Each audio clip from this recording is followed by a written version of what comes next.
And 3, 2, 1. Go ahead. All right, we're back. Welcome back, everyone. Welcome back, Doom Nation. We got a guest here today, and we got the two doomed men as usual. First, before we start this interesting podcast we got going on, big news in the doomed world of ours. We are working with a promoter, so this week, make sure you check out on Instagram. We got at babesfortrump45, great page, at 13.bars Instagram, and at thegreat_wall_of_Trump on Instagram as well. We've been working with this guy. He's going to come out and promote us next week and promote this show. So we want to shout him out. Make sure, Doom Nation, you go follow him and show him some love. And if you guys are out there listening and anybody's a promoter like this, we would love to hear from you. Excuse me. So reach out to us at twodoomedmen@gmail.com. Very nice, very nice, Captain. You're good at that stuff, even though you got coronavirus now, apparently.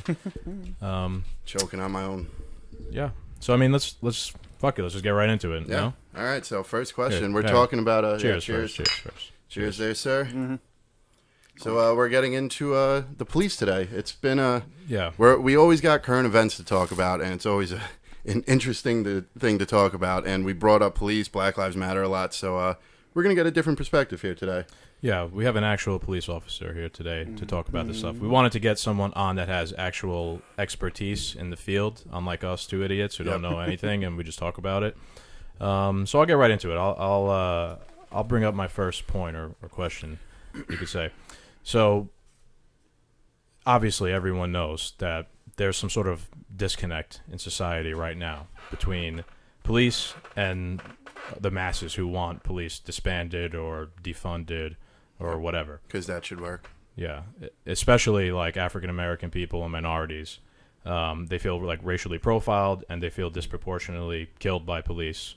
You know, we've all seen the videos like George Floyd and that other guy in Atlanta. I forgot his name. That was already... That's how crazy this is, that people are actually getting killed and it's in and out of the news cycle within moments. But... You know what I mean? Yeah, but my question is, so as a police officer, what's your take on this problem society is facing? Why does this exist from your point of view? That's a good question.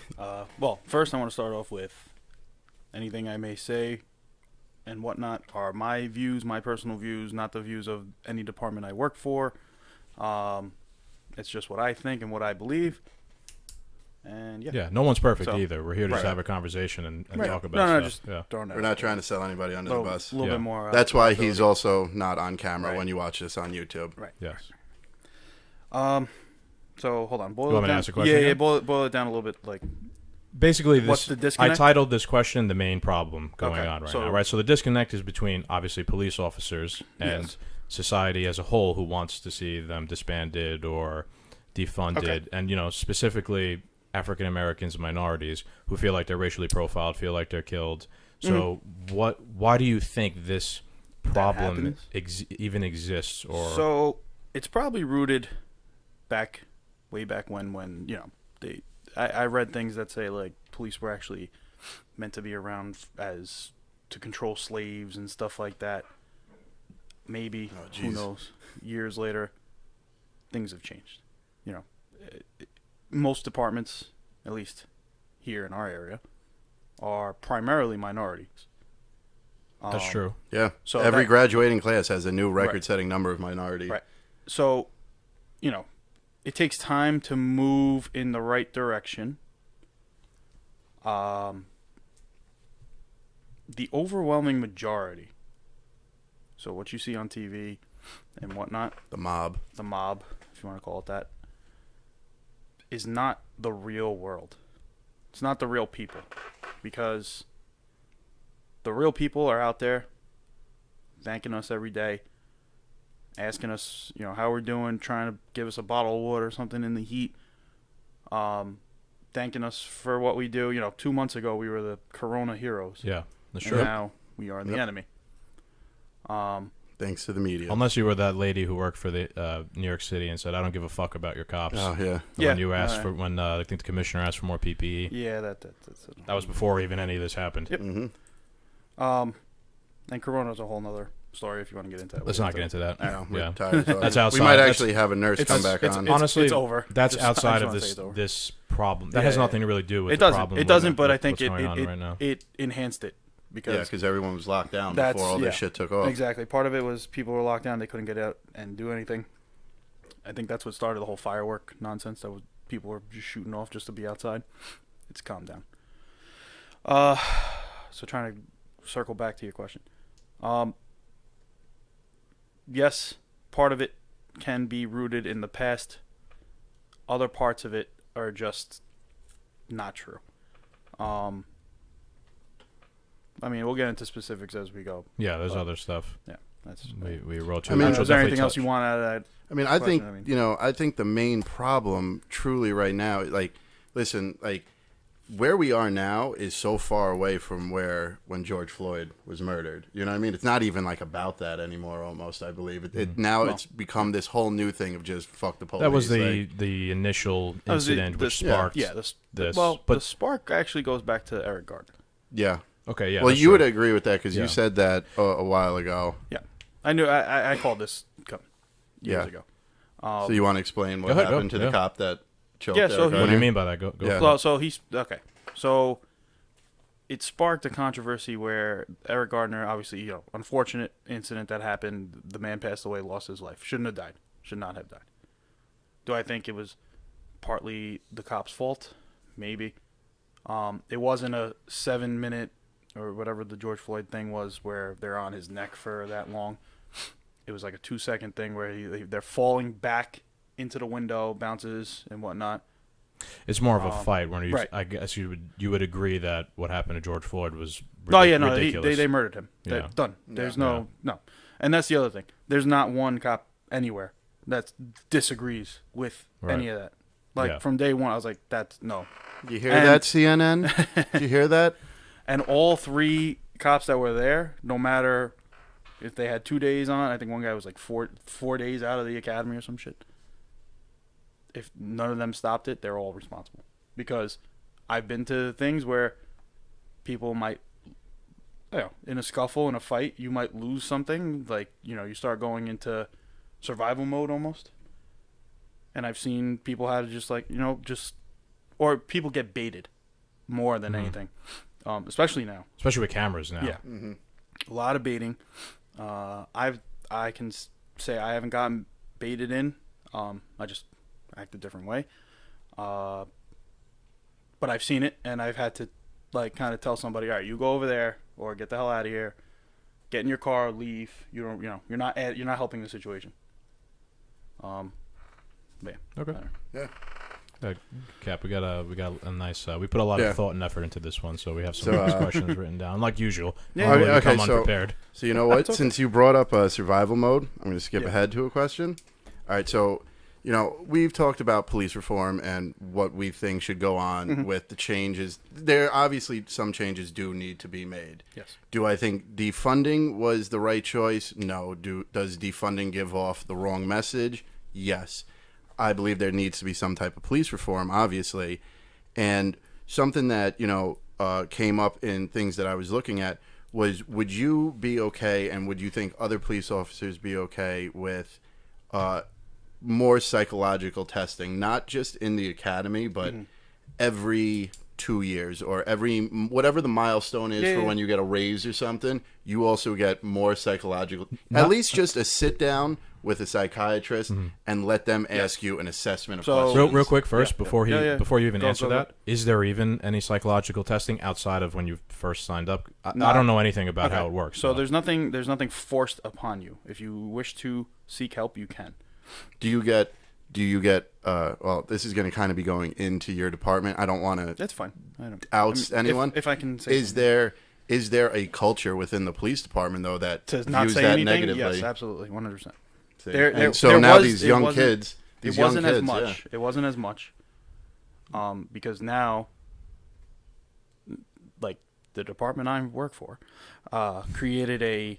They're gonna know what that is if you know. That's But fine. It's a health and wellness now. Okay. Which Well, this is something which people need that to know guy about. Actually, is there's a sergeant that works there who has his own podcast, which is fantastic, and everybody should listen to that too. So what you're saying is that there's kind of a culture of macho men. You don't Bury it need deep to. down inside. Not only to- that, there's like people are scared if they say something, they're gonna take their gun and their shield away from them I see. because they rather take your gun away, and you. Well, taking your gun and shield away means that you're not a cop anymore, basically, right? Or they're going to give you like a desk job or something? Yeah, pretty much. They'll put you limited. So it's pretty much out of fear that you're going to kill yourself. Like, Right. Or hurt That's when they make you go sit through a psychological right. You testing. get reevaluated, this and that. Mhm. I obviously haven't done that. I think it was worse in the past, and I think now it's better. Because last year, with all the suicides, I forgot, I want to say it was like 19. Yeah, there was a lot. I know it was like over 10, 11. Yeah, it was Yeah. a lot. Like New York Presbyterian set up a deal where you can anonymously go there, and no one will ever know. Mm-hmm. And you can go talk to somebody about the things that. That's are not going bad. But you said it's voluntary. It's not mandatory. on. Right. Right. So now, if instead of being defunded, Yeah. would you be okay with something Yeah, like that being absolutely. mandatory? We see a lot of shit. Yeah, well, Like, exactly. Even today. I mean, Yeah.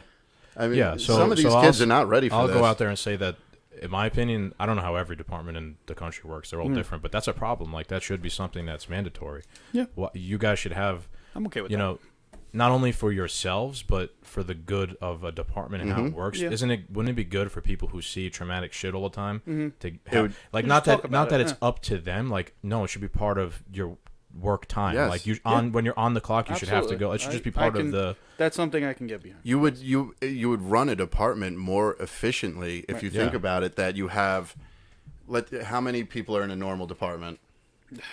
Not nowhere near as much as ours, but Yeah, but what would an average number be? Would I say 500? Would that be crazy?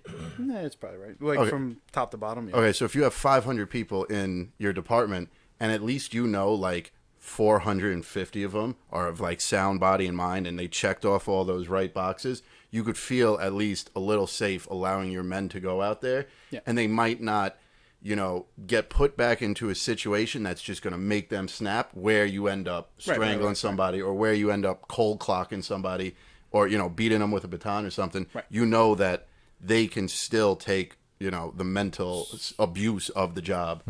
So to go part of that too. There's just certain things and situations you don't know what you're going to do till it happens. Mm-hmm. It doesn't matter. Mike Tyson, everybody's got a plan until they get punched in the face. Right. Pretty much the same. I call it the. I'm sorry, it's not my line, but someone called it and I took it over. The clinch factor, when your butthole kind of like clinches up a little bit. Until you get that and you see what you're gonna do, you're not gonna know. What you're gonna do. I've been jumped. I've been in street fights, and there's a clinching factor where it's fight or flight. Yeah. But it's part of. Do you know how to control it, and do you know how to use it to your advantage, or do you know how to just? I've seen people who can talk the most shit in the world and freeze up, and I've seen the quietest person just take over and take care dominate. of business. Yeah. That I'm glad you brought that up, because that actually plays into one of my questions, which was the second question. Even if it's even a question, I kind of just wrote down my thoughts. But like, it's hard for me to sit here and judge a cop because I can't put myself in those shoes to know, like you're saying, how I would react in a certain situation like that. But I feel like as a cop, we, meaning like people in society that are not cops, hold you guys to like a high standard, right? As Which we you should. You should. Right? So we expect you guys to be able to handle those situations. And, is it wrong for people to expect that high standard from cops when, like, I heard this analogy that we can't afford any bad airline pilots, right? Because all Chris planes Rock. would, right, right, they can't, planes would fall out of the sky, and there really are none because planes don't fall out of the sky for the most part. Well, planes fly themselves. So cops, we should hold them to that same standard. There shouldn't be any bad ones, and not that that's the cops' fault. Really, it's really the structure of like the department and everything. But is that wrong to for people to have such a high standard of thinking about cops? How should cops behave? Like, I don't. Sorry, I hear your question. I don't think it's wrong. However, everyone's still human, and people make mistakes no matter what. Yeah. Can you be perfect? No, because nobody's perfect in anything they do. And there's a certain standard you got to, like, even before I came here, before I can do anything when I come home, I spend an hour just like in the bathroom, in the shower, just getting rid of the day. Decompress. Yeah, quietly meditating. I need to. There's some people that don't have that luxury. There's people who have children and other things that they got going on in life.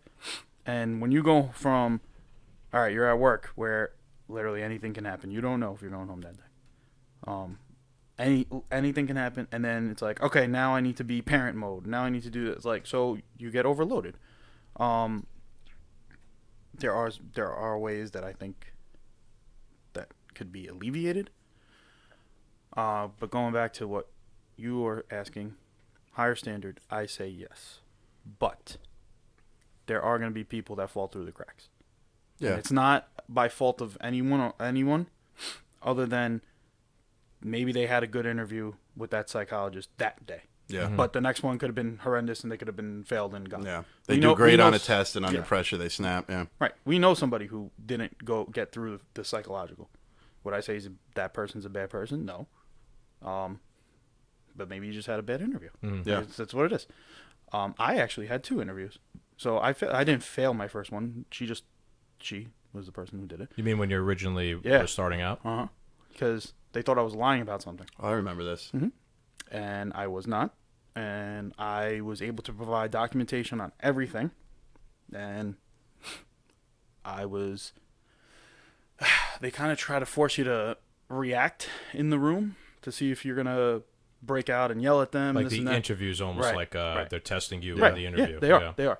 Because at the end of the interview, she's like, well, I'm not hiring you. Closes the book, and she's like, you have a good day. I was like, okay, have a good day. I got a call 2 days later. So. That's what you mean. They're trying to see if you'll break, if you'll get annoyed or test you. They want to trigger you because that's the quickest way they can get you gone. Easily, if you can't handle a conversation in a room with a one-on-one with somebody. In a safe environment, right. So that's one way they go. Yeah. To piggyback off what you're saying, like, the one thing we've learned since we've gotten into politics, though, no matter what you present to the people, there's just always going to be someone with the opposite mindset. So when you say, like, we got to hold them to hold the police to such a standard, yes, we do. Of course, they, for the people who believe police are the only ones who have guns, you should be allowed to have guns. You got to understand then, like, we need to hold these people to a certain, accountability. But there's always just going to be those assholes out there that are just going to go against the grain for the sake of going against the grain. So no matter how perfect and what type of regard we hold the police department to, there's going to be people out there who want more and need more and cry that they don't have, you give them A through Y, and then, they don't get Z, and everything you did before, that's just all garbage. Mm-hmm. You know what I'm saying? Yeah, I know what you mean. There's always going to be that one person or that one group that you're never going to satisfy. Correct. Okay, this will lead also into my next question, then I'll let you get a question after that, Go for it. But, so how much and what kind of training did you go through when you began your career? Okay, so it's 6 months at the academy. And what kind of training did they make you do? Half a day is academic. The other half of the day is pretty much a gym. A lot of running, get you in shape. A lot of calisthenics, no real weight training, stuff like that. So it'd be about an hour of like working out, and then an hour to 2 hours of whatever the training was of that day.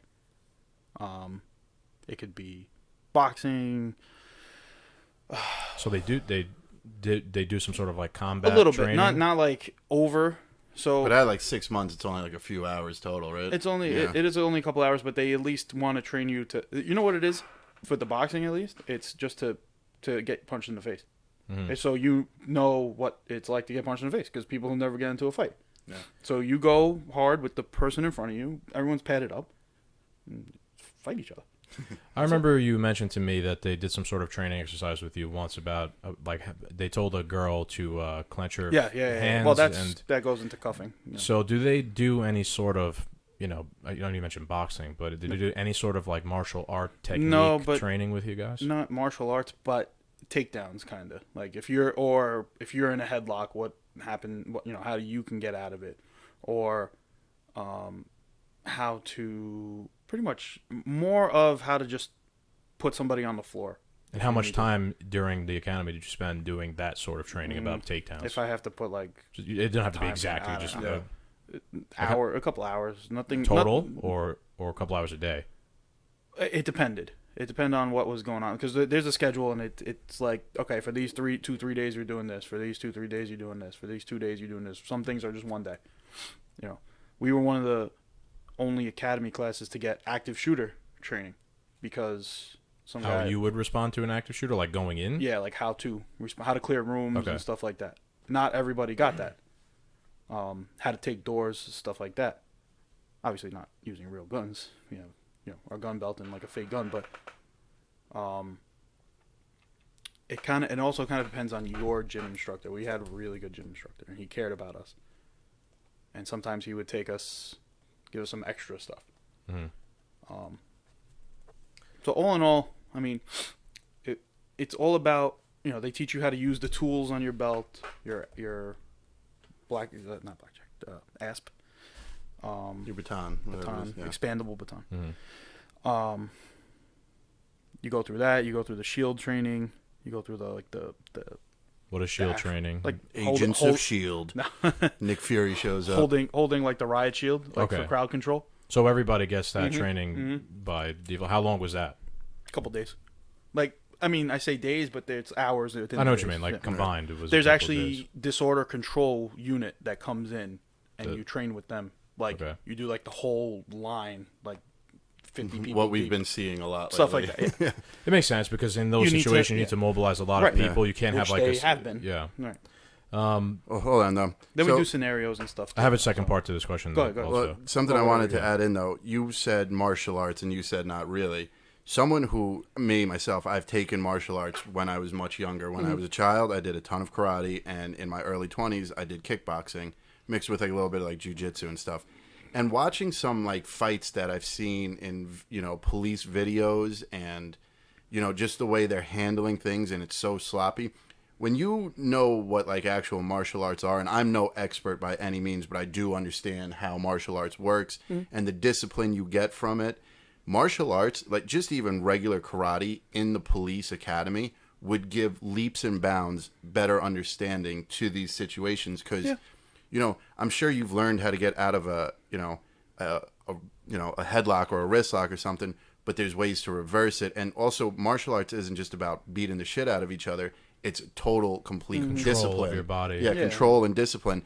So you see a lot of these fights that are so sloppy, and that's kind of some of the stuff that like what happens where you end up in a chokehold or your butthole clenches and now you're choking somebody and now it's against the well, I think you said chokeholds are always against. We're gonna get into that. But I think like martial arts would be so beneficial, and nobody off of CNN would fucking agree with me on this, but to have that discipline and to be more fluid in your movements, you would save yourself a lot of fucking heartache. So let's put it this way. Let's put it this way: if the job training made every cop be like a purple belt in jiu-jitsu, I think that'd be a good idea because I'm not saying everybody has to be a fucking jiu-jitsu master. Right, but just basic knowledge or something. Yeah, because you'd be able to safely take people down better. How are you going to pay for it? Well, yeah, that's out the window now. Yeah, so, yeah. I know. Well, I originally said when we were talking about defunding the police that something I think would have been better was to even give more money to the police for better training, better social, programs and stuff. There is actually, I know you still got that second. There is a I think a judo or jiu-jitsu team. But that sounds like more of like a hobby. It is, but you can go like there the bowling and team, you could train with them if you want. So it's encouraged. Yeah, but it's just added work at this point. Is there a bowling team? It could be. You know what I mean? That sounds like there are a lot of teams. There's a football team. The second part of my question was going to be, what, if any, job mandated training have you done or you've been required to do after the academy was over? It's a lot of retraining than new training. Okay, yeah, even retraining. I mean in terms of like just training, practicing how to be a cop. Shooting, you have to shoot twice a year to requalify. 2 times a year. Man. I need more than that. You go to the range more than that. No, I know. Yeah. And there are people who go. Okay, that's just all the time. Yeah, that's just shooting though. But like, what about takedowns and? No, none of that. So all the problems nothing that are physical, nothing physical, but they go over like how to handle certain situations with emotionally distressed people. did the clearing the room thing again. I remember. That was just for Call of Duty. No, well, they just, you get a notification. It's like, hey, you have to go to training. Yeah. I think now they are bringing people back. I hit something. They're bringing people back to try to figure out how you're supposed to arrest somebody now. Yeah. We'll get into that. Yeah, that we definitely need to get into. So if you That's had infuriating. if you had to just give a rough estimate How many times a year? after each cop has completed the academy each year, how much time do they spend training after that? Rough estimate. You don't gotta give me the exact number. Maybe 6 days. Oof, out of a whole year. Yeah. And like you said, a lot of the stuff that they're not being retrained on is a lot of the stuff that we have problems with today. You know what I mean? Yeah. The reason why I'm even asking this too is because I heard another interesting point about how, like, the Navy SEALs, for example. Let's also put the Navy SEAls up here. Oh, you know, they're the cream of the crop, right? Yeah. But they spend, what was it, like 20 months training for a 6-month one mission, deployment. yeah. You know, when you guys, your deployment is every day. Forever, You know what I mean? Your deployment never ends. Yet, 20 plus years. Yeah, from what you're saying, you know, you're given 6 days of training a year for a 360 fucking day. Yeah, minus 3 days off. Yeah. Is that fair to you guys? It's not. You know, I don't think it is, But because if we going back to my other point, if we're expecting, you know, like if we are to expect cops to be held to a higher standard, how can we not provide them with the training they need to hit this high standard? It seems like it's kind of just, you guys finished the academy, good luck. Yeah. It's very you know, like how I always say, like, the gears of the Congress move very slowly. Like, it's a very, like, broken bullshit system. Like, you need to be held to a certain level, but you're not given, like, you're basically given caveman tools. The tools to to build get to that level. a fucking, you know, skyscraper. So, part of it is, depending on where you work, you're going to learn differently. Right. There's people who work in one area that deal with one set of people that act a certain way, and there's people that live and work in another area. Well, that was Yeah. politically correct. Perfect. That was the most perfect I know what you politically mean. correct thing I've ever heard in my life. There's nothing unpolitically correct or saying, you know, one neighborhood It's has different. a different Every level of neighborhood's crime different. than It does. It does, and it goes from block to block sometimes. Right. So you get a different experience in a different Because, area. this goes into what you're saying with the training. Like, until you get to where you're going to be working, you don't know what you need. Yeah. You don't know shit.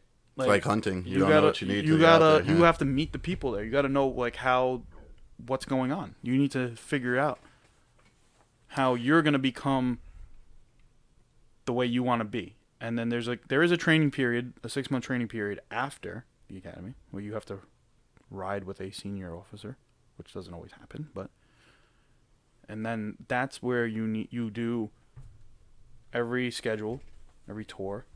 You do a day, the midnight. So it's kind of like an apprenticeship training. Something like that, if you want to call it that. Sure.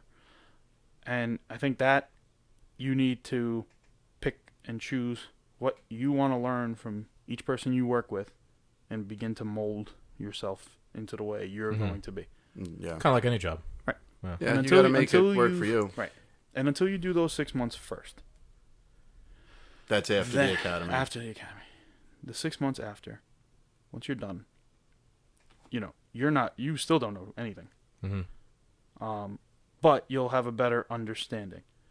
I say generally you need to be out for like 2 years to start getting a real grasp on what you're doing, how you do it, how to deal with people, how to talk to people, how to figure out where maybe you get an emotionally distressed person, EDP for short. Maybe that EDP, you just gotta give her a cigarette and she's good. Because that's true.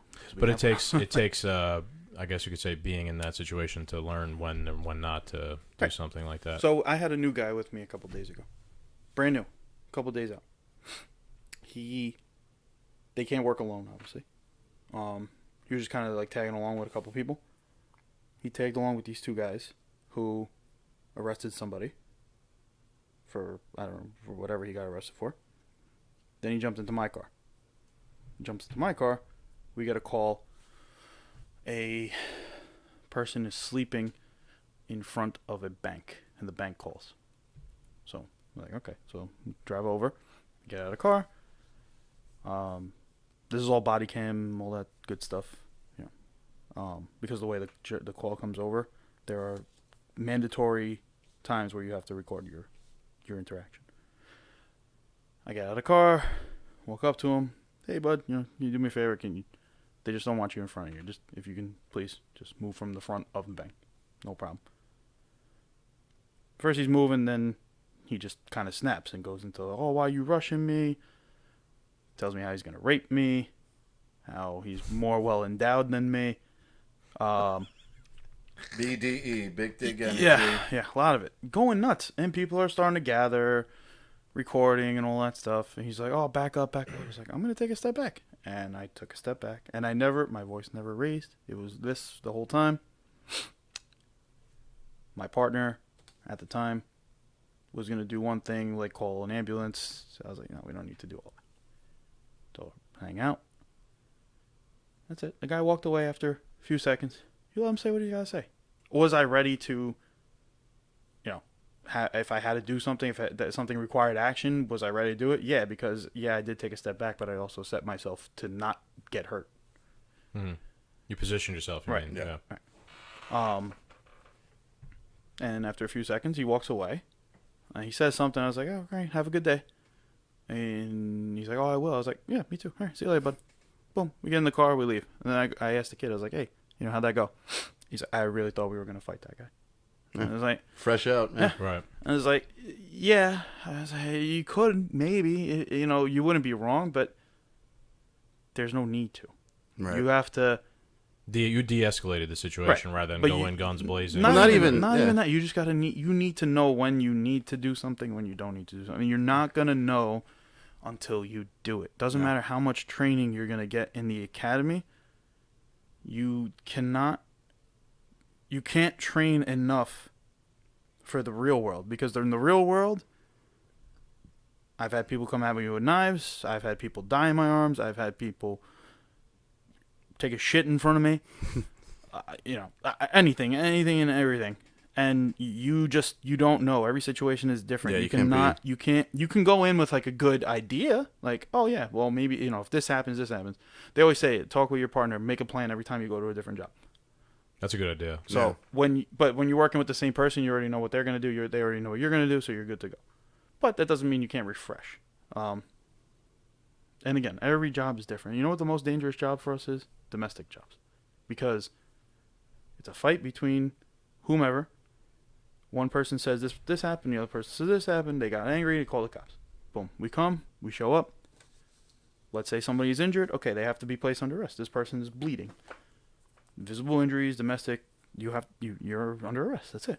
And then it turns like that. And the person who calls like, no, I don't want them arrested. And then they start fighting you. Yeah. You don't know. You really don't know. Now you're kind of the bad guy to everybody in that situation. And this is before all this. Yeah, and that's tough too, because it's a pretty good point you bring up. Like, you can't be trained for the real world. So even though we're sitting here talking about more training in the academy, there's still shit you can't even be trained for. But I'll make the counterpoint. Like, police departments know what they're there to do. Like, they should have a training program. Obviously, you can't train for every situation imaginable. Like, but for the most part, what are cops going to deal with? People with knives, people shitting on the street. People. Well, by department too. Sorry to interrupt you, but by department, you should have the information of your area of what's the most biggest problem. So stabbings are up. So we are going to train you guys on how to, deal with somebody. Deal with someone coming at you with a knife. Like, they should know for the most part situations that officers can get into and how to create a training program around all those types of scenarios.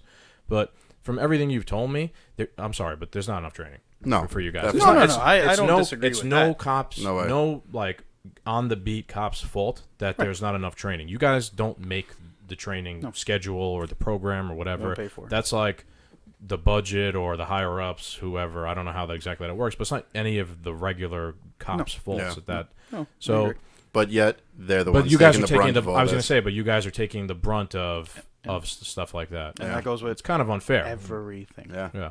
So, this was, are you good? Yeah, good. So one of my questions for another idea on police reform was personal police insurance. Like, so I think doctors and surgeons have personal liability that's something insurance. that's coming up. Okay, so this might actually be a real thing. It may, and I think it's a terrible idea because now you are. So hold on, let's lay out first what personal liability insurance is. So if you're a surgeon, I believe, with your personal liability insurance, if you botch a surgery, someone dies under you, your insurance goes to court with you over that instead of the hospital taking the beating. Right. So let's transfer that over to individual police officers having their own insurance.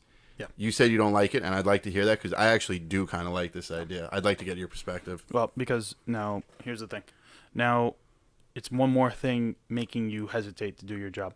Okay. So, when you have the city... Now, do I agree that if you do something wrong, you messed up, you're done? Yeah, 100%. But if you're acting in your capacity, you're doing everything right.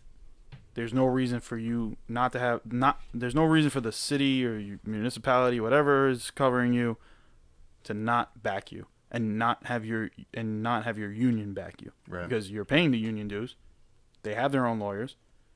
They have that's part of it. That they're there to cover you already. Okay. Right. Yeah, right. Just like when when a baseball player tests positive for steroids, no matter what, the union's gonna fight the arbitration case. You know what I mean? Because what's the purpose of the union then if they don't? So now you're gonna make me pay more money for something that I may never need, and you're telling me that if I do my job correctly, but there's still a chance that I'm going to get screwed over somehow, and then I'm going to pay for it, right? Then why am I going to go out and do my job the way I need to do it? True. Well, see, that was a perspective I didn't have on it, right? So, yes, so I could see that there could be some corrupt guidelines to this where you're doing your job, but now this personal liability insurance is going to go up on you because not everybody agree. Like, because right now, I could say right now, yes, it would be a bad idea because the way people view the cops, like, you can't even, you're sitting on the sidewalk drinking a bottle of water, your insurance goes up. Like, but I like this idea just because. So my thing from the start was defunding the police. You're a good cop. You're the one taking the beating because we're defunding the police. Right, that kind of punishes everybody. Right. Whereas with the the liability insurance, you're a good cop, you stay a good cop. Now, yes, I understand the insurance could go up because something they don't agree with, but technically, let's just play an even playing field here. If you're a good cop, your insurance you have nothing to worry about. Whereas this is going to weed out the bad cops. Theoretically, the way I look at it is it should be a way where the bad cops who constantly have the complaints. The cop who killed George Floyd had, 5, 6 different... 15 or so. Yeah, complaints. He had a shit ton of complaints. So if we had personal liability insurance, he'd be uninsurable, and he'd have to get fired, and he wouldn't even been in that position. That's the way I theoretically look at it, but I get your point of view. With the current state, things are in, you'd have no prayer. You wouldn't have a shot. You're thinking of it from an like a innocent point of view. Yeah, like, this is gonna work. Yay. Yeah, stupid me. And then I don't mean to put you down. I'm just saying. And then think about it this way: we get paid shit as it is. You want one more thing on top of it? Well, you guys, first and foremost, not every cop. Some cops get paid well. It depends on where you are. Like I said, there's a lot of different. Well, the biggest one gets paid the least. Yeah. So but and that's something. I mean, me and you have agreed with 1,000% from the absolute start. How could you ask? Yeah. That leads into my other points before. Is, we expect a lot from you guys, but how could they pay you nothing? You know, so what I mean. So I expect a lot from cops, and I'll be critical of cops sometimes. But on the other hand, I also think they should be getting compensated, and they should be provided with the equipment, the training, the gear they need for them to do those things that we so highly expect from them. If we don't, you can't. One hand washes the other. You can't have it both ways. Put it that way. Yeah, definitely. And then that goes back into that too. You're if you don't pay a high amount of money, who are you attracting? Right. Low quality people. Done. Right. Yeah, it's true. And I mean, I understand affirmative action, and I'm glad that we have diverse police departments all across the country. But I still find it. Yeah, but is that because of affirmative action? Well, what I'm about to say though is, I've always found it crazy that the three of us could score like a 92 or something, or like an 89 or something on the police test, but not enough people of minority pass the test, so they take the top percentage of them and overshadow us. So I passed the detention test. Does that actually happen in real life? That didn't happen to me. I didn't do any Right? research Yeah, on it happened to me. I passed the detention officer test for the city I live in, and I was probably I wasn't gonna be called right away. I wasn't the top, but I would have been eventually called. And then my number got shot back like 200 points because they took people who got worse grades on the test than I did to offer them the job, just so they could have a more diverse work environment. I don't want to sound racist in any way, but when you look at it on paper, I want, and not even just because I'm being biased because it was me, I want the grade A students being the ones that we are keeping to this level of perfection. Yeah, that's a rabbit hole that we could go down forever. It's very because- touchy situation. You could Definitely also is. say, well, how are people in shitty situations supposed to get better if they can't get a job? You know what I mean? Like, we could just go down that No, rabbit hole it forever, and I don't wanna definitely, go you do really that right now. can, but That's not why we're here today. That's a conversation for another podcast, Cap. I'll say. so go on. What do you want to do, or you want to pop I off got one, another. man? I got another Go for it. thing I want to go into, which this is going to be one you're going to have a lot to say about. The new law, the new no pressure on the back or chest. I don't know what it's exactly called, but that's what I'm calling it. The no pressure on the back or chest law. Bill. In the real world, how does this make, you know what I mean, like in the real world, not the So theoretical let's- world. Let me finish my question. How does this make it more difficult to arrest a person, and can this actually lead to more injuries or cops shooting people? Go ahead. Hold on. Okay, so Let's just first start off by saying that all right, I mean, everybody pretty much knows this show is based out of the tri-state area. So by this saying in the real world, let's just put it out there that clearly Como and de Blasio do not live in the real world. They live in a theoretical world. I've never seen anything like. They're the two biggest criminals in this state right now, easily. So go on. What did I say before? What did I say before? Rainbows and Oh yeah, painting rainbows on the street. He and lives shit, in a utopia where you paint rainbows and panda and everything's Yep, okay. and everything's perfect. Sorry, we kind of went on a loop there, but yeah. So go ahead. All right, so I want to say it's called the chokehold bill or the diaphragm law or something like that.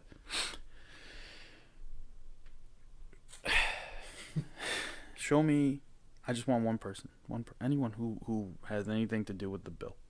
Show me how you're gonna arrest somebody who's fighting you. Yeah. That's it. I don't even have to go into hours of what's wrong, this and that. Show me. Put somebody in handcuffs. Right. That's it. Just put somebody who does not want to go into handcuffs and show me how you're going to do it and stay compliant within that law. Yeah. But I remember, didn't you show me a video or something, and they made an attempt to actually explain to you guys how you should arrest somebody, right? What was it that they were? Yeah, hold their arms and hope that. You ever arm tackle in football? You can't arm tackle in football. Someone's going to run right through you. Yeah. You can grab somebody's arm, but not all of us are big and strong. So if you have a smaller officer, which we have, I think I might work with somebody who's like 5'2". And that's like, even shorter than you. Like, Yeah. But I mean that person is great and can gain compliance with their voice. Better cop than I am. But if that person needs to take down somebody who's 6'3", how? Yeah. Show me how. That's it. That's it. And this goes back to what you were saying with the training. There's one exercise they take the 3 biggest men in your group and take the smallest female in your group. They tell her, interlock your fingers and put them under your chest. like this, right? Yes. And put them under your chest, and Yep. And lay on the floor with your chest to the floor. And they tell you, all right, put her in handcuffs. Not happening. You can throw her 10 feet up in the air. You're not breaking her arms. it's because of the positioning that her hands are in. It's locked. And Physics. It's not moving. You're not moving. That's a good way to put it. Unless you're like probably beating on that person. Or, Physically weakening them. Right. Or you, which they trained, place your knee in the right spot on their shoulder. The arm will pop out. Mm-hmm. Now, there's something I also learned, which goes into the jiu-jitsu thing. I think it's jiu-jitsu, some sort of martial art. There's tons of them, yeah. where I watched the video, and I have this knowledge, but guess what? It requires you to sit on their back, which you can't do. So if you sit on their back and you sweep your arm, it's going to be hard because obviously you can't see me, but you sweep your arm, your elbow kind of like into the person's head, this arm will follow. And then you're good. Then you can So hook if you were to hit somebody... Not hit. Just move their head. When you move somebody's head, their body follows. Mm-hmm. Oh, so it would drag their arm out from underneath. By you moving their head to the left, not compressing, not putting any pressure, just moving it to the left, their arm would pop out. Or moving it to the right, their left arm will pop out. Just because it's going to follow their arm. They follow their head. I get what you're saying. Go ahead. It's insane. It's such an insane idea that like you guys got to even have to comply with this now. Because like you also got to think of like you've been on the job X number of years, but you haven't been there for a decade. Right. Then there's all these kids who are coming out that might be able to adapt to this. But now you are a 15 to 20 year veteran who has been doing it for 2 decades. You know, how hard is it to break what you've been, like you said, for the first 2 years, you don't know shit until you learn from everybody you come across and work with to develop the cop that you're going to be the cop that you're going to be in your certain, part of the town and stuff like that, with the certain things you have to deal with.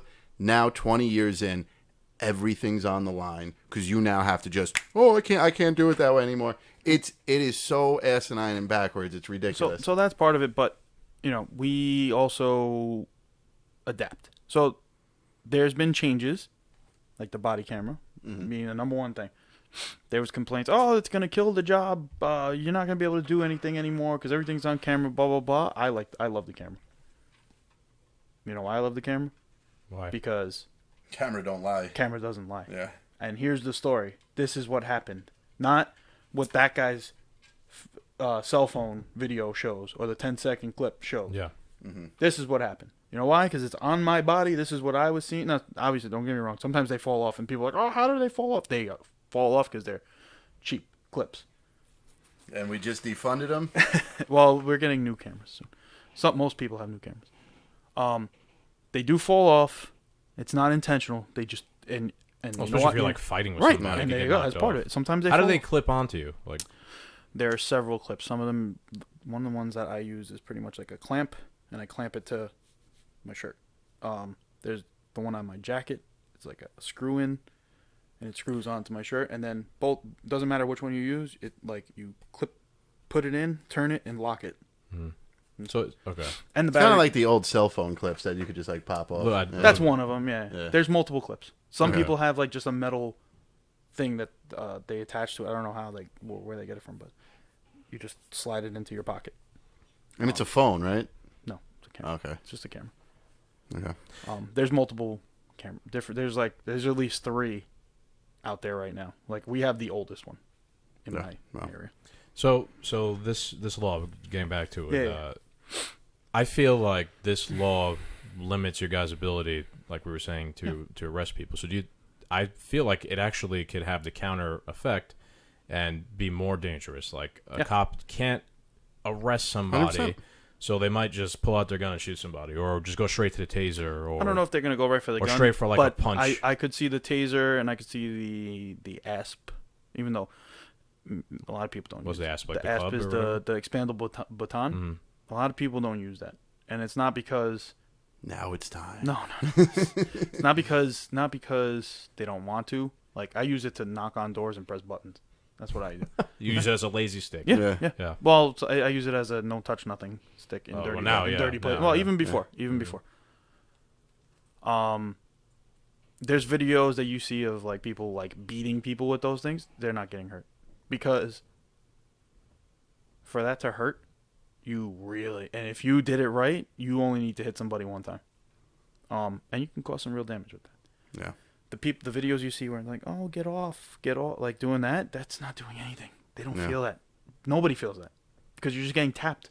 Yeah, it's metal, but it's not like Anyway, nobody uses that. So you're going to see more tasers, more OC spray, the pepper spray, which never affects anybody but the other cops around you. So Because it gets airborne. Yeah, I've sprayed pepper spray once, and it like hit the wall and splattered, and like we all just felt I've been the fortunate enough to never be around it when it was deployed, but I've been in a room where it was deployed, and you feel it even minutes after in the air. It's disgusting. Things are just so ass backwards. It's like this law is crazy. It's it's not even that law. Just Like, everything is so ass backwards. You can't chase anybody.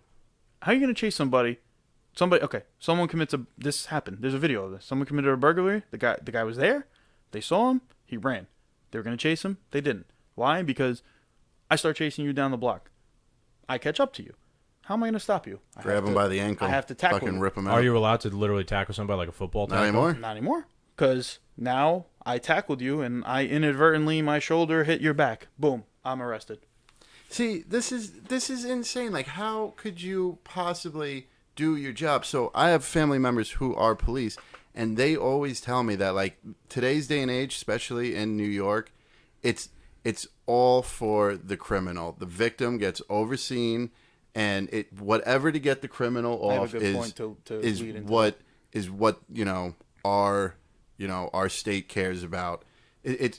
How can you physically imagine like a physical job? Imagine if they took tackling out of football. What are we doing now in football? What are you doing now in the streets? You got to talk the running back down to the ground. So at this point, like, for a period of time until there is some type of adaptation, until you guys adapt, it's just going to be like, all right, well, you did your crime. Go ahead, get out of here. It's going to be more beneficial for you to report takers to just run away. Fine, go for it. And it brings the disrespect to the police that's been going on even to a greater level now, because now you really can't touch me. And of course, no matter what you do, even if you're still complying and you're twisting the guy's arm and not touching his chest or whatever, there's going to be somebody in the crowd. Oh, he did it. And where's the guidelines to say that you didn't?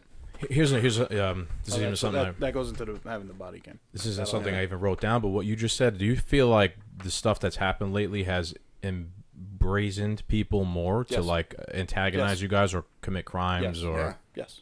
You could look at all the shootings. That was a question I was going to bring up later. I have that question there, but I'm just talking about people just yelling at you guys for no reason. Do people feel like emboldened because the things that happened on the Brooklyn Bridge? The guy got out already. Mm-hmm.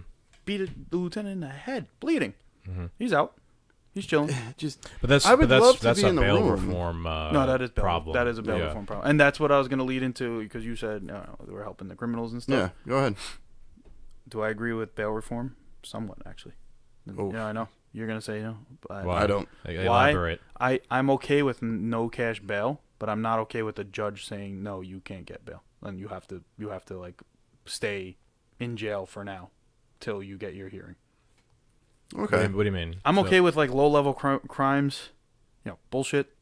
That you don't need bail because before there might have been too many, Like you could do something dumb, right? Like you get drunk and you didn't hurt anybody. Break something. If you committed a crime but it wasn't a violent crime, you're not out there hurting anybody. You just did something wrong. Right. Why do you need to pay bail? Right. That I'm okay with. But it's gone further than that. Right. It's almost everything. Yeah. Almost everything. There's no. I could take this right here and go fucking threaten my neighbors right now and fucking smash their windows in with this thing, and I'll be out of here before I have to go to work tomorrow. Yeah. Yeah. It's almost like they got rid of the cool down period for a criminal. Like, isn't part of like being arrested in a process like this person's like irate, going crazy? You need to give them time. I would think that's more with the family jobs. Like if it's a domestic violence thing, they have to go through the system just because. Okay, so can I commit? I fight with my wife and punch her in the face, right? Yeah, and now the cops come, they arrest me. How long until I'm out of jail? Tomorrow. That's crazy. Yep. And what if now I should go home and shoot her because I'm still mad? It's only been a day. So like I said, welcome. If I'm outside of this, I'm outside with that knife or this fucking warhammer over here, and my neighbors, I'm threatening my neighbors, and they call the cops on me, and now you got me arrested. Now I'm going to lose my job, and I'm out in a few hours. Mm-hmm. I'm coming back. Like the law wasn't very nuanced. It seems to just paint everything with a broad brush and not take into account the thing that. I just all these arrests that are happening with like some of the guns and stuff, they're coming out the next day. Okay, so I got the next question. Yeah, get into that. All right, so one of my other bigger questions was, so we've been seeing so much violence towards the police because these laws and these rules that are going into effect give the criminals the free range to fucking attack you guys and act in this manner. So all the violence we've seen towards the police, have arrests been made? You know, I know the media won't cover it, but is there like any good news? Like, I get, you know, they get out without the bail, but eventually they have to go to court. So like the people who Court's closed. Wow, even that's just insane. Court is closed. This is, you know, I'm gonna go off the tracks. I know you really didn't want to today, but this all leads into a fucking conspiracy, bro. Like, you're letting criminals out of prison, calling it prison reform. You get rid of fucking, you know, the bail and letting these people out. You let, you know, fucking violent crimes go by. You restrain the police, and then on top of it, coronavirus. We shut down the courts, and all these people have to wear masks. You're making. Let's just have the purge night. A dystopian environment. Let's just have the purge night. It doesn't matter anymore. There's no rules. The only thing that's open in court right now is arraignments. So you see a judge, you see a lawyer, you see a judge. It's like, this is what happened. All right, here's your court date. See you later. So, and if some people do go down, right?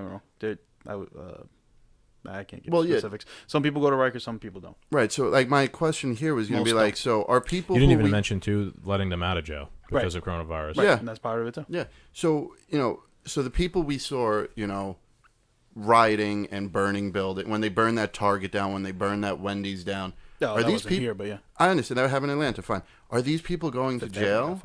Okay, Fifth Avenue. They broke into Rolex. They stole the Rolls Royce. It was mostly summonses. Jesus Christ! So nobody's even really going. Like, nobody's going to serve time for any of this. No, I think the only ones were those people who threw the cocktail in the car. Okay, the lawyers. That's or true. whatever. Yeah, those people. But I mean, still, okay. Crazy. So then, you know what? Fine. The next time a riot breaks out, we're going to fucking Rolex, and we're coming out of there with fucking millions. Fuck it. Not for nothing. I don't endorse this. I don't endorse it. But he's got. Well, what does it matter anymore? What does it matter anymore? Fuck it. He's got a point. Follow that up with this question. Okay. Yeah.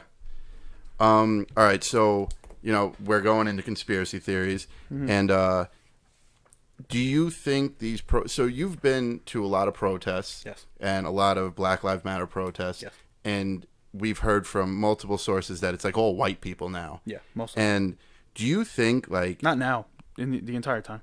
Okay, fine. I mean, sure, enlighten us on whatever you want of this part, but do you think, like, because I think you've even said it, like, protesters are being paid. Like, this is, like, funded almost. Soros funded. Like, I mean, I don't know. Yeah, we no evidence on who it is, but I can't say who's funded them. But I've actually had somebody come up to me and told me that they were being paid.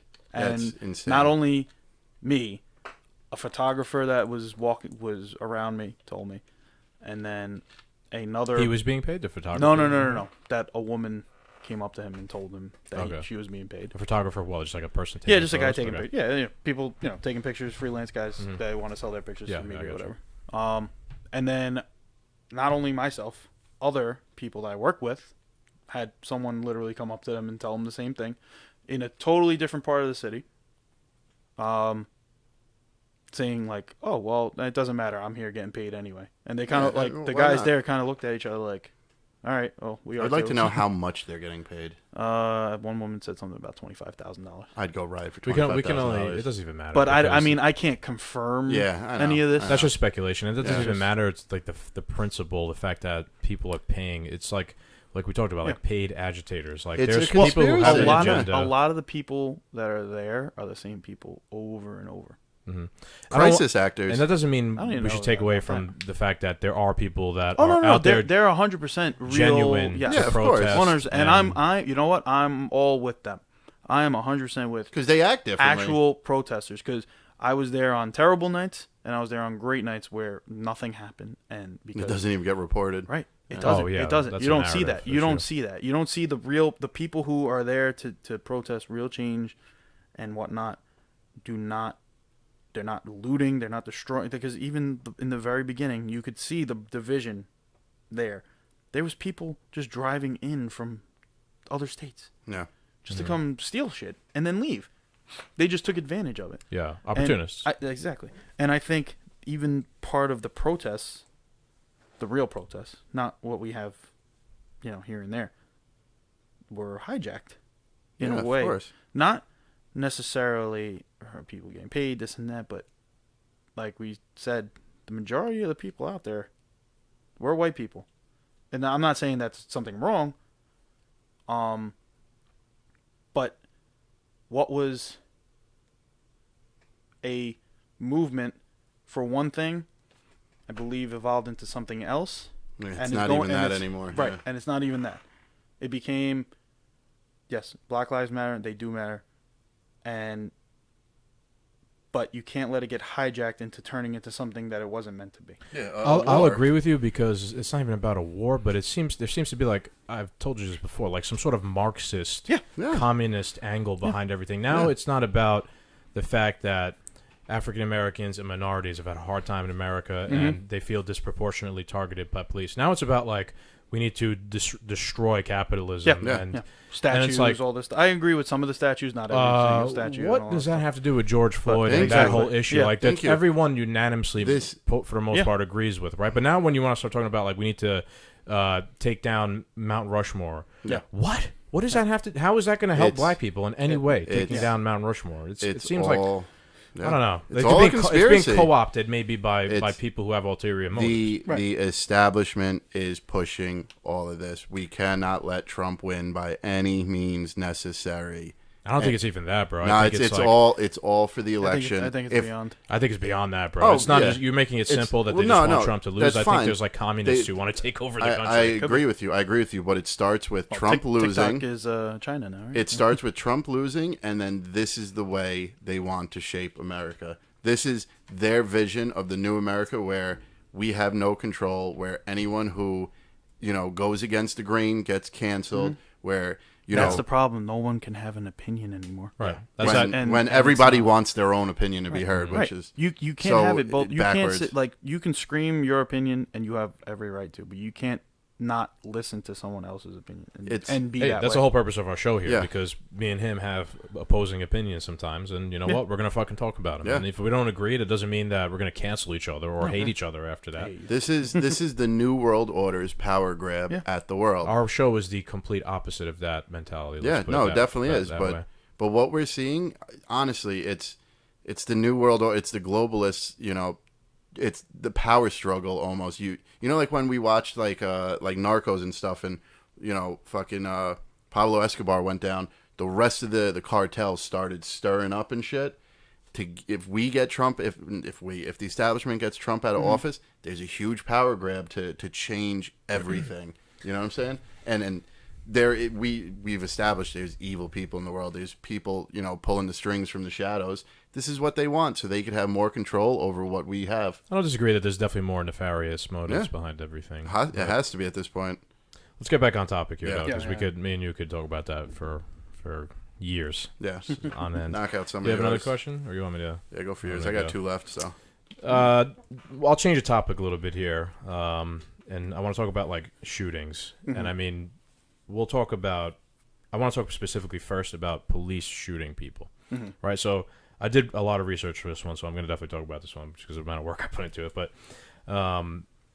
I did some research and found that last year, 2019, 1,008 people were killed by police in the United States,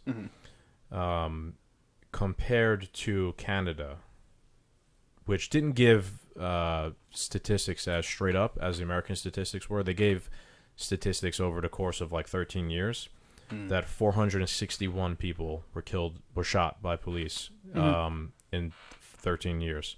So to make that make any sense, to compare the two, I averaged Canada to basically like 27 people were killed last year, compared to 1,008 people were killed last year in the United States. Okay, before people say, well, we have a lot more people than Canada, we do.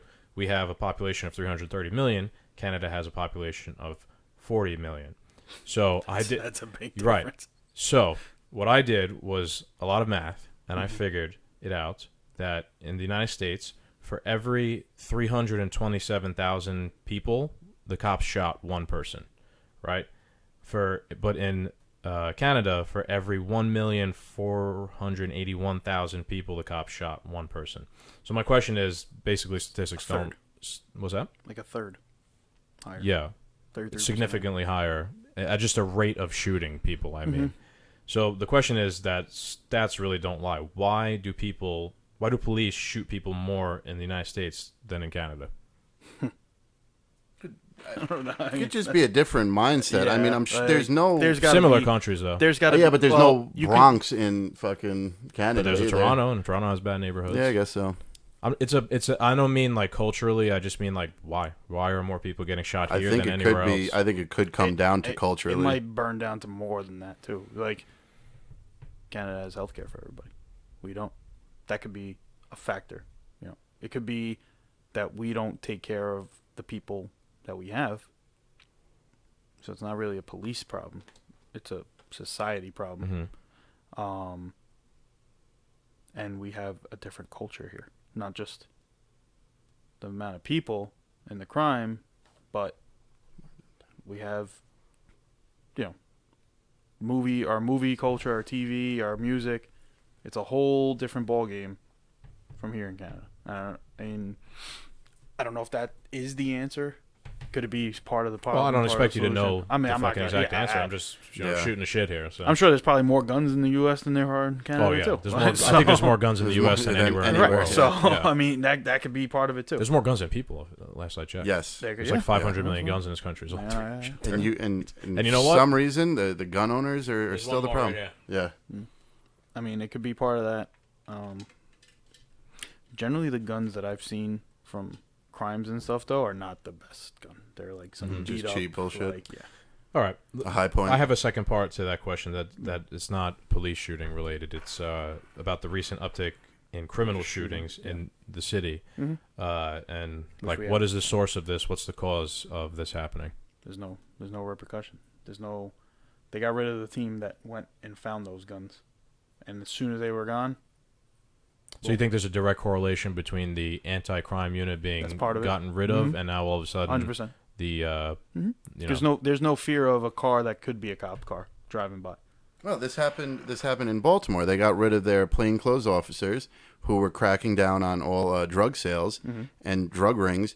And now all they do is just pay teenagers to sit on every corner while you operate in the middle. And when you see a cop car come by, you get a phone call or a text message, and you just go back inside for the next hour. Yeah. And then when they're gone, you come back outside and start selling drugs again. It's amazing though that like New York would get rid of its anti-crime unit. Like, thank you, De Blasio. Like, I think a great move. No, he didn't do it. It was the commissioner that did that. Really? But why I didn't even know that. Why do you think? I think he had a different motive, but I can't. Out of all things specifically, though, why do you think you disbanded the anti-crime unit, right? I'm sure their only job was not just to get rid of people that had guns or guns. 99% was go find the gun. Was it really? Yeah, their mission was to go every night, go out and get a gun. So maybe then it is a direct correlation between getting rid of them. That was their mission. Find the gun. This is everything that it's not even a conspiracy. I've been saying the next thing we're gonna hear is disarm the police. What a perfect setup. There's already a senator that has a bill. Yeah, what a perfect fucking setup for this already. Legal gun owners always get, fucking shit on in every democratic state. But, anytime there's a mass shooting, we need more gun control laws. So, okay, here we go. New York gets rid of its anti-crime unit. That's 99% taking guns off the street. Shooting goes up. You think the gang members and the gangbangers are going to fucking worry about the new gun control law? No. These were the guys who, there's a video that I'll send it to you guys. A retired sergeant talking about it. And he straight out says it. These are the guys who are running in there, running after you, trying to get that gun away from you. Yeah. They don't have that no more. What do you mean? These are the guys, they'll chase you into a house and I see. They're chasing you. They're going to find you. They're going to get that gun from you. Mm-hmm. You don't have that anymore. What happened to 700 guys? Those cops? They got mixed around. Someone they didn't become detectives. They sent them to the detective squad. Some are just doing patrol now. They get their pay get fucked in any way from this? No, everyone gets paid the same. Okay. To me, I mean, how quick can we? It's almost like a game of how quick can we lose the city at this point. It is. This is disgusting. Let me. This is my last question. And then okay, I got one more and a little rant, and then this kind of has and then to a do final with question. As I'm sure you're aware, me and the Cap were big gun guys, right? Gun enthusiasts and whatnot. In New York City, it's basically almost impossible to get a concealed carry permit for any normal citizen that lives within New York City. So do you think that these super strict gun laws and the fact that it's so specifically hard to get a concealed carry permit in New York City makes things safer for the NYPD and for normal civilians? Like, would you rather there not be a concealed carry permit in the city, or what do you think? As a cop, not as a person that likes guns also. Well, as a we're cop. trained, so we're kind of like trained just to, if you see a gun, you have to react to it. So, I don't know. That's New York, though. Because, I mean, I'm sure the cops in Kentucky, right, you see when you have an open carry state, completely different mindset. Right. So my question is from the point of view of a cop. Is it good that people shouldn't be able to conceal carry in the city, or not? There's pros and cons, I think. Pro is obviously maybe people will take a second thought before they might shoot somebody and say, or rob someone or whatever. They might have a gun. There's a better chance of them having a gun. But do I think there'll be more killings? Yeah, because the people who can conceal and who do get there are people people got robbed yesterday. A couple people with guns. They didn't have a gun. The person who robbed them had guns. Could they just turn around and then shoot that person, and then we got a murder or homicide on our hands? It's a whole nother story. I think it's hard. You don't know. Do I think the laws are a little tough? I do, but you're happy. Would you feel like you're in more danger if people conceal carry? Conceal carried in. Because the people who go about it the right way usually aren't the people that are gonna be the ones shooting. Like people like me and you, yeah. So, but it can be, and not even because of those people, because a cop could shoot them. Yeah. Would not, oh my God, he's got a gun.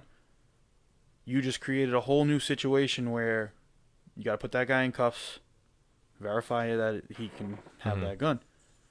If you didn't create that situation, you avoid that whole problem, and I think that's probably why the laws. But wouldn't you, as a cop, if someone had a gun out, wouldn't you before you just shot them, if they weren't pointing it at you, be like, put the gun down? Oh yeah, no, absolutely. Because when you had the plain clothes, you didn't know who anyone could be. Right, that too. So my point being that me or him being a responsible gun owner, if I was told by a cop to put my gun down, I'm going to put my gun down, which therefore would lead to you not shooting. First thing I'd say is I got a carry permit. I wouldn't even say that. I would just put my gun down and then explain. You don't even want to put people in that position. That's the problem. Yeah, but I'm going to respectfully disagree with the fact that you think it'd make things worse. I didn't say it's going to make it worse. I said it has the chance to. Well, not that I think it has a chance to make things better. Yeah. Too. Not that you would know, but how does Dallas PD deal with it then? Well, they that's a very populated because city. they've always had it though. Yeah. No. But we must have had it back in the day at some point too. It wasn't like I don't know. It's not like when Henry Hudson sailed up the fucking river and they said no concealed carry in the city. Yeah. Right. I don't know. I can't answer that question with I can't make a decision myself to say if it'd be good or not. That's like one of those things. It's like we just have to see. Yeah. The reason why I wanted to ask that now is to piggyback on what you were saying before about how there's this conspiracy to basically destroy the city, and that piggybacks into the fact wipe that out the Second Amendment, disarm the cops, defund the cops, let the criminals out of jail, shut down the court system, right? Tell the cops they can't arrest people a certain way. Make sure that it is physically impossible for the citizens themselves to defend themselves because they can't carry any guns. And, it seems like you're one domino after another. You've taken every step you can make to destroy your civilization or your society.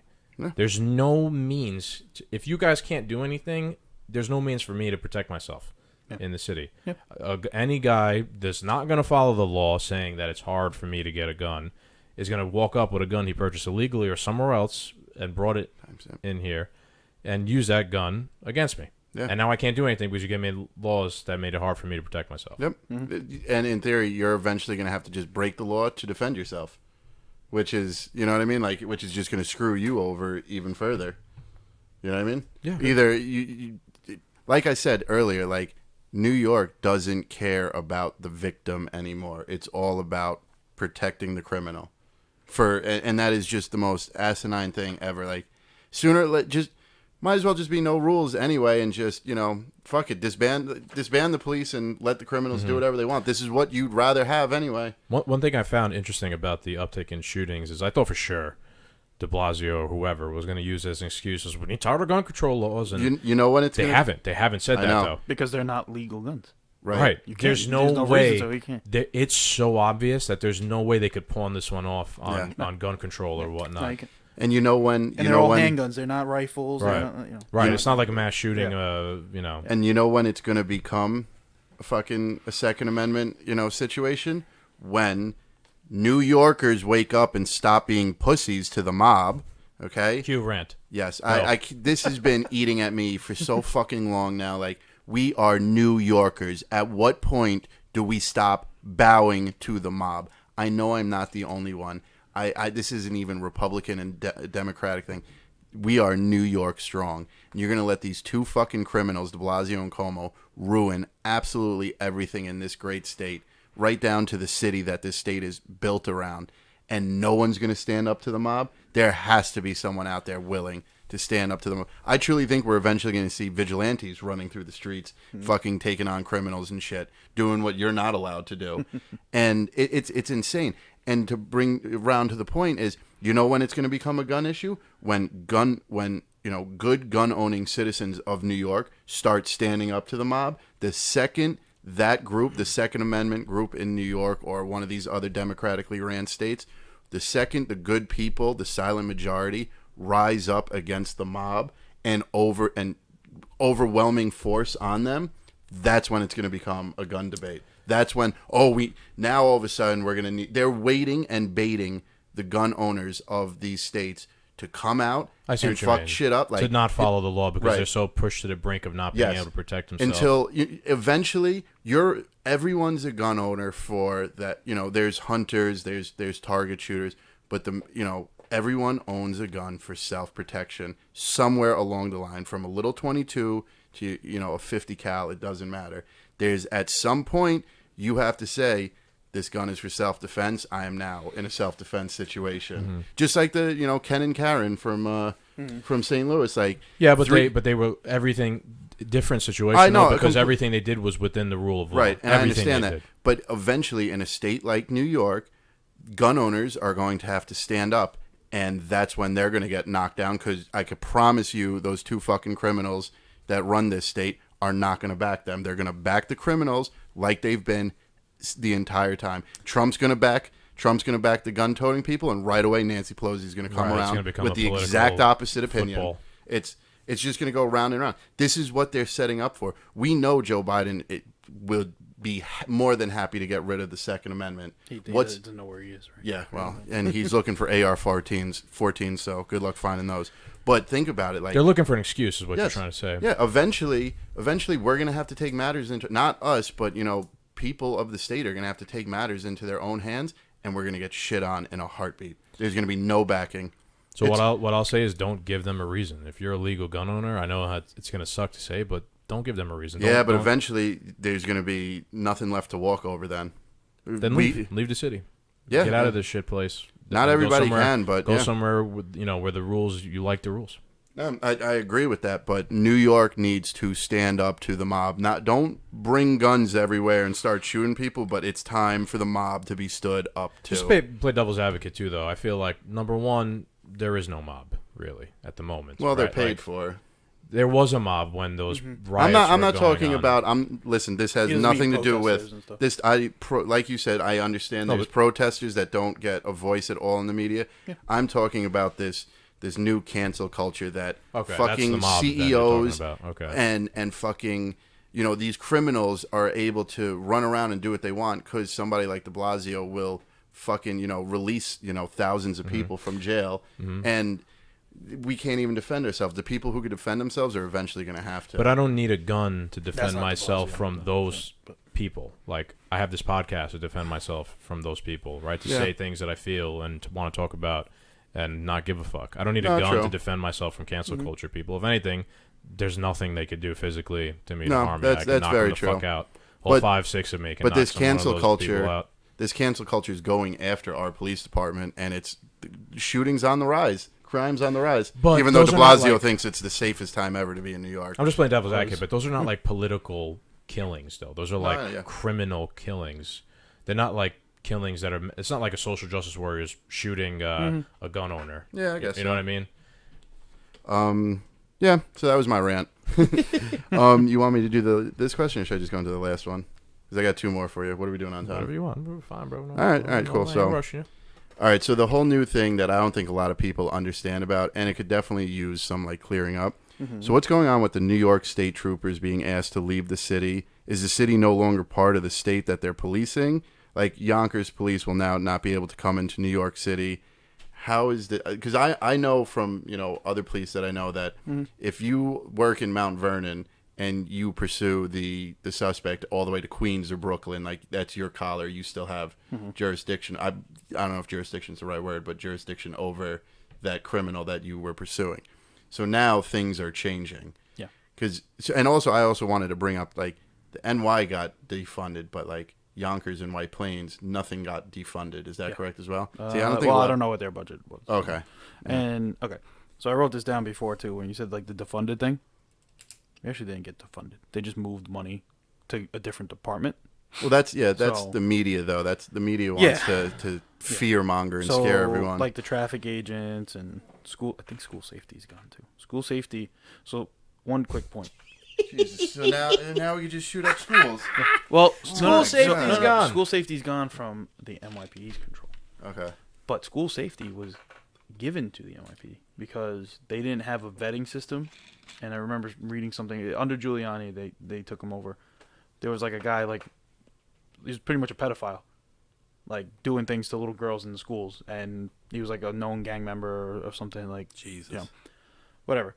So then they sent school. They asked the police department, say, "Hey, can you guys take care of this?" And now they vet them the same way they do for cops. They send them to the academy. They do, they're actually trained to be school safety agents. I know some of them. They're good. I've seen them before when I've done like events in schools for like teaching kids. And stuff. they come if they need help. They call out. They come over to radio. It's like, "Hey, school safety, yada yada. Send somebody." Okay, no problem. That's that. So now we give it back to where it failed the first time. I don't think it's gonna fail the way it did. But it may come back in the future. Who knows? Because they might go back to their old ways, or they might try to keep them going through the academy, which then they have to pay the NYPD for. Anyway, so the money came back. Anyway, regardless of that. It's not against the law for the outside agencies to go to the city. Right. So it's not that. But what's been going on with the news? Like that's been like a story lately. Right. All the departments that surround no longer will operate within the city limits. The troopers are here. They want to leave. Not that they're gone. Not that I saw one the other day, so I don't think they're gone. I think their union wants them out of the city. But they're state troopers, the entire state. Right. But they want out of the city. So they want out of the city. Yonkers doesn't want to cross the border anymore. Mount Vernon, Westchester, whatever. Any bordering. I don't know if Nassau or Suffolk. Nassau. I'm assuming I haven't heard much about them, but I'm assuming similar mindset. Yeah, they're probably up on Q. Yeah, Hampton's PD. Well, not that, but Nassau, right along the border, by Queens. They are directed to not, like you said, chase anybody into the city anymore. Sometimes the detectives from different agencies would have to come arrest somebody in the city. I know a detective who had he's retired, so he didn't care. A Yonkers detective who had to arrest somebody, like in Lower Manhattan, and it was like a whole like joint federal thing. It was on TV and everything. It was like a high profile thing. They are no longer allowed to do that. So what happens to the criminals? So okay, let's rob a bank in Yonkers and go down to the city. What happens now? We get away with that money? I don't know. I can't give you an answer to that. This is an example of how rushing to pass a law on a snap judgment can actually make things worse, right? Because I understand that was the first question I asked. There's some sort of problem in the country between people and police, right? Yeah. But we can't just change everything immediately and, like I said with de Blasio, paint rainbows and think that it's going to work. Yeah. Things take time to change. You can't just rip off a Band-Aid and hope it works. The first episode that we talked about with George Floyd and defunding the police, I said, like, listen, I understand something needs to happen, but like if it happens right now, like there's repercussions that we're never going to see coming, and here's the repercussions. Like the police can't actually do their own job. Yeah.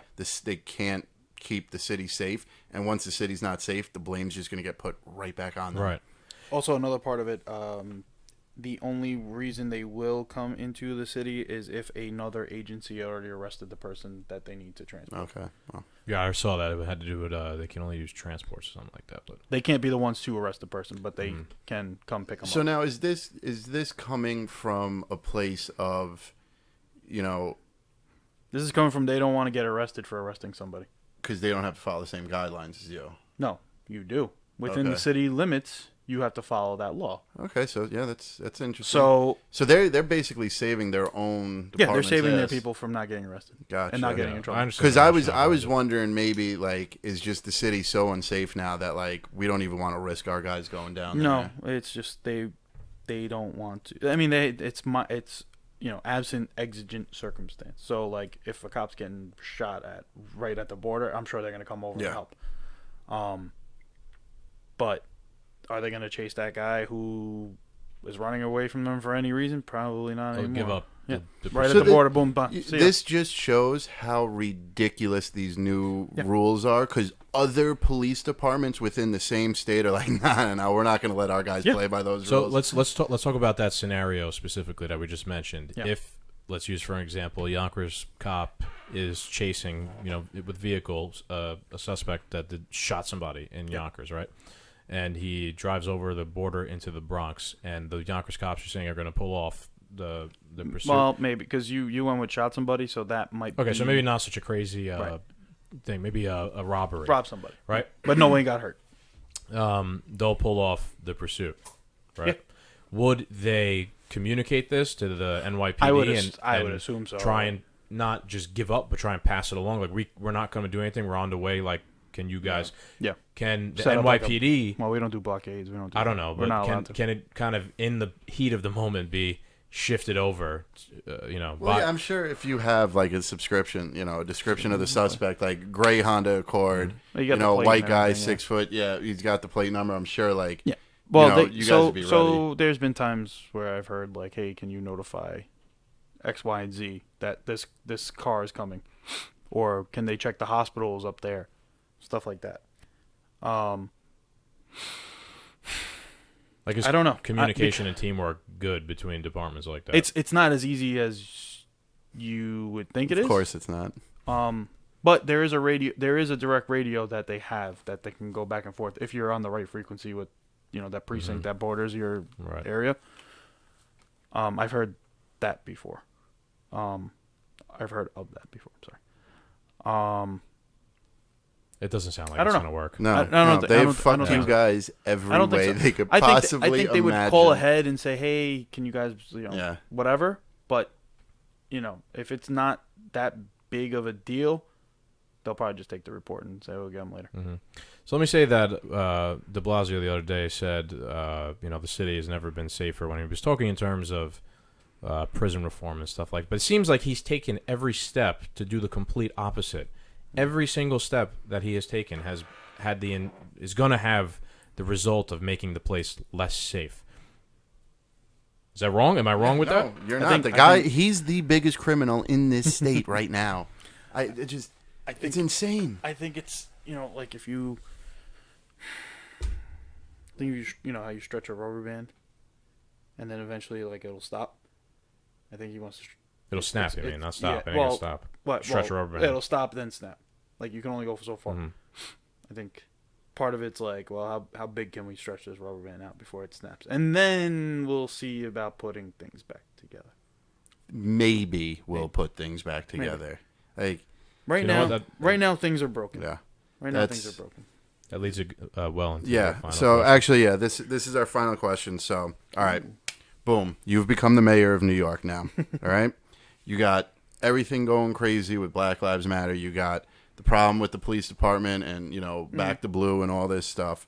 What are you going to do as mayor now? what's your attempt to solve this? Even if you're coming from a police standpoint, like I get you. what type of, what would you be trying to implement to fix this? And What would you do remember, you differently? got to balance between these two opposing forces. Right. And so right off the bat, I would balance it because I would actually try to get input from everybody, not just this is what you guys want. All right, here you go, done.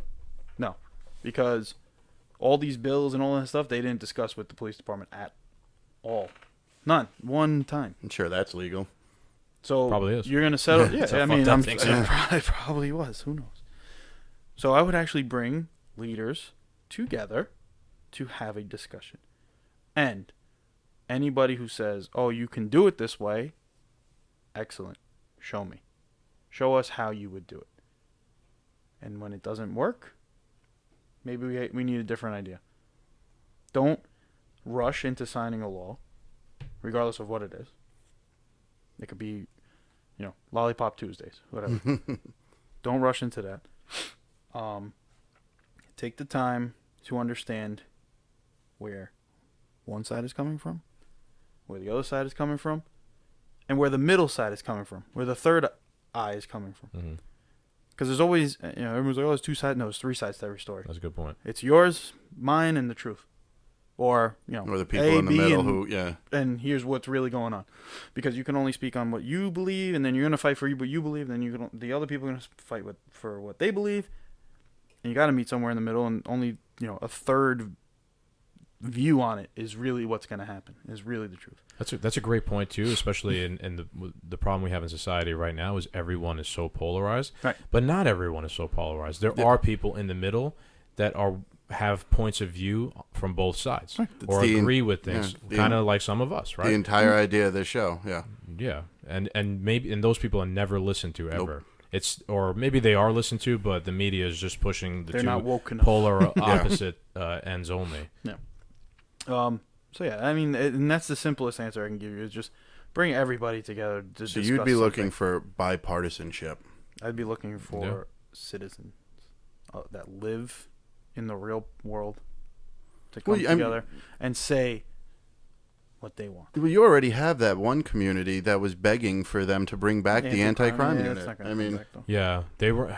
Isn't know. that amazing? I'm sorry though. Like, forget where your political party stands. You are You're an elected official. The people elected you. You're a public servant.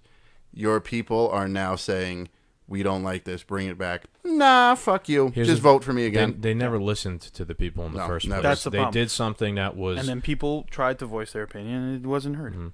they did something that was politically convenient or Yes. pandering to a We can get this mob right now. the mob, Yeah. or people being outraged. When something like that needs debate, like it could take a company months of meetings to come up with like a marketing strategy, but the government comes up with a new law that Instantly. affects society in like a month. Yeah. What? Yeah.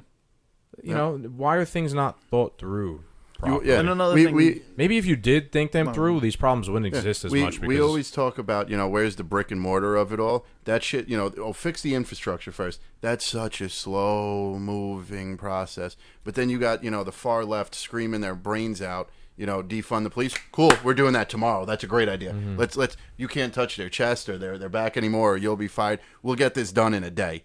right. Our streets have been garbage for decades, but yet the entire police department is going to get fucked over in an hour. It's all where there's, I guess, political will, you could call Yeah. it, and these politicians have no fucking backbone whatsoever. None. They just do whatever. there's been silent backing. Or like the commissioner came out and even said, he's like, I've spoken to politicians that have our back, but they won't say anything publicly because They'll get canceled. They'll get filleted. Mm-hmm. And that's what I'm talking about. Like, we need to stand up to the mob. We can't let the mob rule over anymore. Like, it's so insane to think like that a major corporation would bow to the mob. Like, I understand, you might have a PR nightmare, and I understand that it's easier to just fire the employee that sent out a tweet that that the mob doesn't agree with. But you're a $1 billion industry. This mob physically can't do nothing to you. Hey. Like, You want to really go down a rabbit hole? I've said this before. They do that because they don't want us to be concerned about class struggle. They want us to be concerned about like social issues. Yeah. Corporations. Yeah. Corporations never want us to address the fact that not they real control problems. all the money, Yeah. and the problems in America are really class struggles, not social struggles, which within class struggle you have your social issues like African Americans and minorities having a harder time in the country. It's a class thing.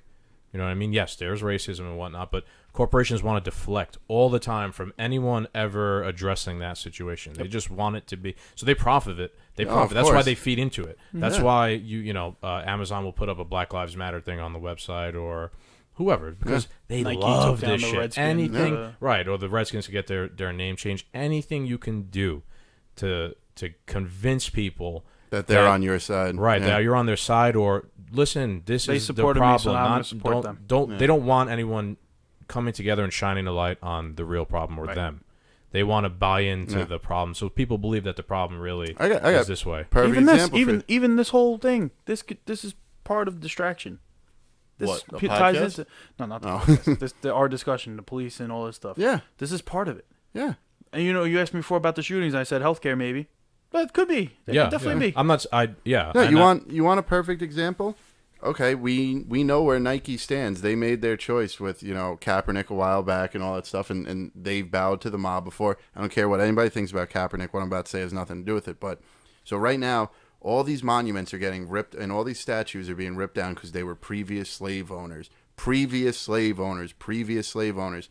Nike has sweatshops all over the just gonna fucking say. world. They make $100,000 shoes for pennies on the dollar. Right, they basically have slaves. They It's- get it's paid an- them, but Yeah, it's an entire company that has basically indentured servants that get paid like a penny a day. they have like economic slaves. Yeah, and Yeah.